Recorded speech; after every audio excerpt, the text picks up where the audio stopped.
big team participating in the Mozart Bet Cup, FKF Cup, or Cup ile umesikia inaongelea huku hivi. We just want to hear their story. But before then, I have my international football journalists right now. I'm being told I have Charlie Rowing. Charlie Rowing is in London, and of course we want to join him right now one-on-one. And Charlie Rowing, of course, has been following for us on our behalf, of course, in the UK. This story about Liverpool and Mo Salah and all that saga that is happening around Mo Salah and the transfer. Charlie Rowing, what do you have the latest about this? Yeah, Charlie Rowing, of course, if you can hear us, you can get to us, of course, give us the very latest about what you know about Mo Salah, Liverpool, and anything, of course, in the English Premier League.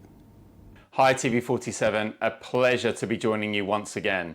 I'm Charlie Rowing, European football reporter, currently based in the UK, and it's official. The Egyptian king will be leaving Anfield this summer.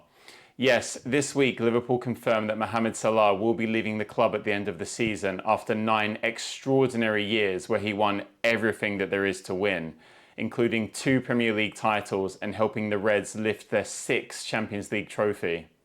He also set countless personal records along the way, including the most Premier League goals for Liverpool, the 4th highest Premier League goals, the highest scoring African player in EPL history, becoming Liverpool's 3rd highest goal scorer overall, their European record holder, and the first African player to score 50 Champions League goals. Truly incredible. However, Salah is that good that I still don't think listing all of his accolades and trophies do justice to what a phenomenal player he truly is. I'd even go as far to say he's probably the greatest Premier League player in the modern era, and certainly Liverpool's. But all good things must come to an end, and I suppose the first question will be, is this the right time for Salah to leave Liverpool? Well, as I mentioned, he's done all that he can do at the club, so it's normal he's going to want a new challenge. But the bigger question there is, does he want a new challenge in terms of trophies he can win, or how much money he can earn? Of course, there was interest from the Saudi Pro League last season, namely from Al Ittihad, where it really looked like at one stage he might be leaving. However, he then signed that contract extension, something that Liverpool might now be regretting, having made such a big song and dance about it. If he wants to win new trophies, well, he can play wherever he wants. Real Madrid, Barcelona, Bayern Munich, Juventus, PSG, he's got the pick of the bunch. So I think it's more of a question for Mr. Salah to answer where his ambition lies, and it will tell us a lot about his character, what he chooses.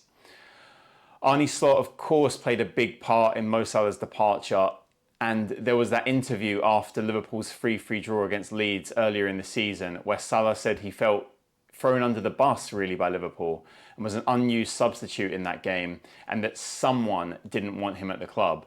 Then he was left out of the Liverpool squad entirely for a big match in the Champions League away to Inter Milan. So I think it's quite clear who that someone is. They eventually made up and Salah was back in the team a week later, but you feel that Salah going public with that, it's never fully quite repaired his relationship with Slot. And it's just not the same sort of relationship he had with Jurgen Klopp either, where it felt almost at times like father and son, and I've got no doubts as well that Klopp really helped to improve Salah as a player. There's been question marks around Slot this season, given Liverpool's form.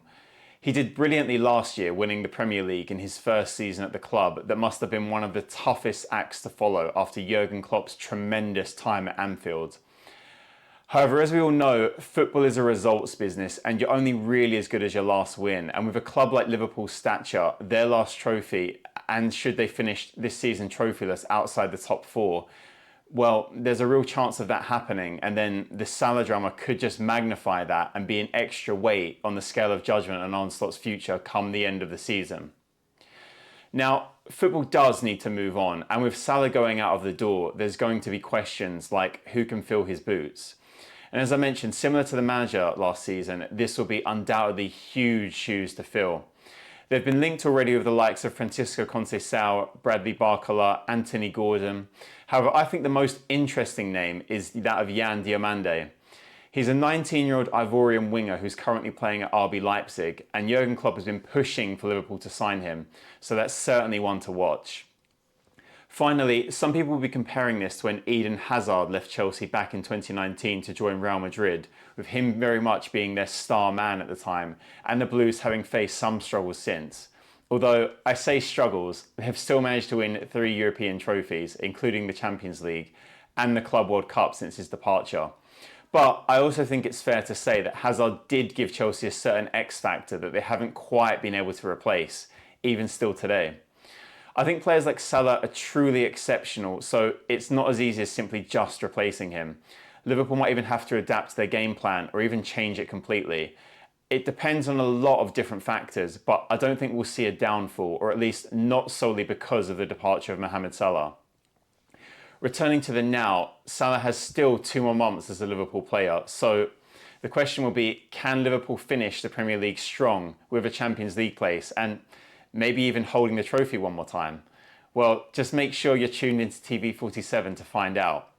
And as always, great to speak with you today. Nashukuru sana. Nashukuru sana, my very good friend Charlie Rowing, coming to us, of course, one all the way from London. One of the world's top international football journalists, speaking to us, of course, about what is happening behind the scenes in the dressing room of Mo Salah.